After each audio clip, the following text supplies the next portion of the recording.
Part 3. You are going to listen to a conversation between 3 university students, Alice, Paul and Michelle.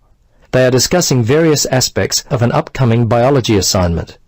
First, you have some time to look at questions 21 to 26.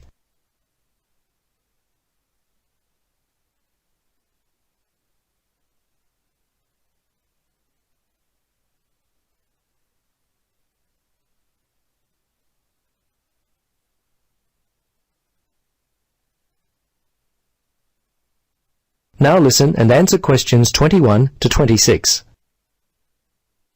Hello, Paul. Hi, Alice. Hi, Michelle. Hi, Paul. Where are you going with all those books? Well, I'm preparing for my marine studies paper. Really? What are you doing your paper on? I haven't even started mine. Well, since I've always been interested in communication, I wanted to take a closer look at how aquatic animals communicate. Communicates? Really, Paul? You think that's interesting? Well, yes, Alice. Actually, it's been much more interesting than I had expected it would be. I'm finding the information fascinating. I bet you'd be surprised at some of the things I've learned. Yeah, like what? Well, much of the world is covered by water, but it wasn't really until the first third of the 20th century that people even began to explore the depths of the ocean. Prior to its exploration, scientists just thought of it as a completely silent world.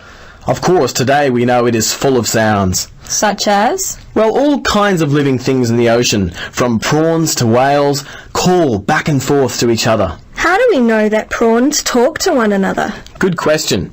The answer is we listen to them. How scientists do it is through a special device called a hydrophone. Now, what a hydrophone does is convert the sound energy into electrical energy. It's a very clever device. Kind of like a water telephone? Well, yes. Quite like that, except the communication is only one way. Sounds more like spying on animals to me. Well, I suppose it is to a certain degree. Scientists can hear all kinds of sounds. Grunting, crackling, buzzing. It turns out that the ocean is quite a noisy place. Many underwater sounds have been identified, but even more still await classification.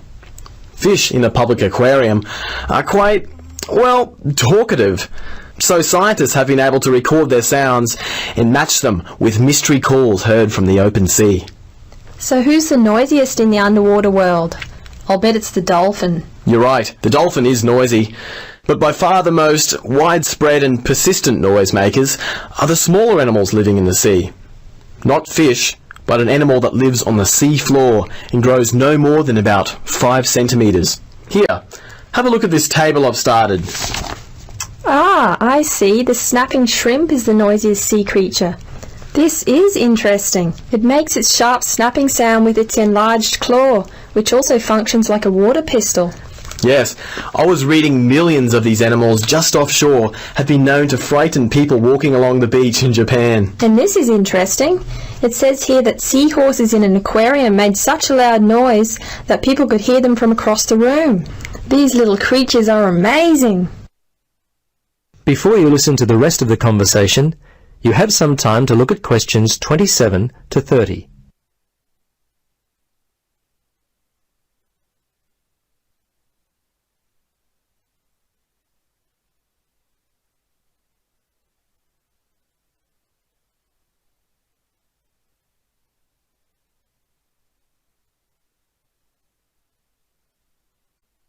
Now listen and answer questions 27 to 30. Say, Paul, your early research has really prompted me to get started on my own paper. You look like you've already done quite a lot of work on it, but the assignment isn't due for at least another month. Is that right? Let's see, Michelle. I think you may be a little wrong there. Let me get my class folder and we'll have a look. I know that our class participation is worth 30%, but what's this assignment worth? Isn't it 40%? Here it is. Yes. Actually, it's worth 30%. It's the second assignment due later on that's worth 40%. It says here, okay, there are 3 pieces of assessment. There's the 2 assignments and the in-class feedback on student oral presentations, which forms part of assignment 2. Now it says that the first written assignment is composed of 3 parts. Yes, I recall the professor talking about those, especially the word length for part 1. The research essay, it's 1200, isn't it? It's due in week 6? Yes, that's correct for part 1, but only 800 for part 2, the field study, which is due in week 7. Oh, that's bad news. I thought I had much more time than that. I don't know how I could have been so wrong. I guess I need to purchase a diary or I'm going to get left behind. Yes, I write all my due dates on a monthly calendar which hangs on the wall next to my desk.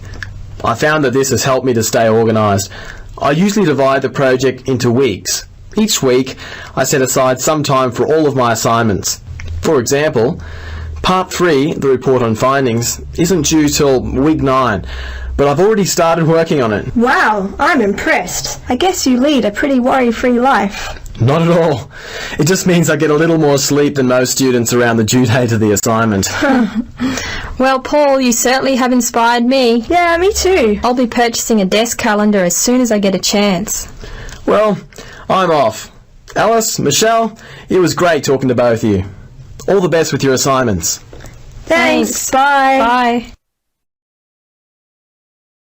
That is the end of part 3. You now have 30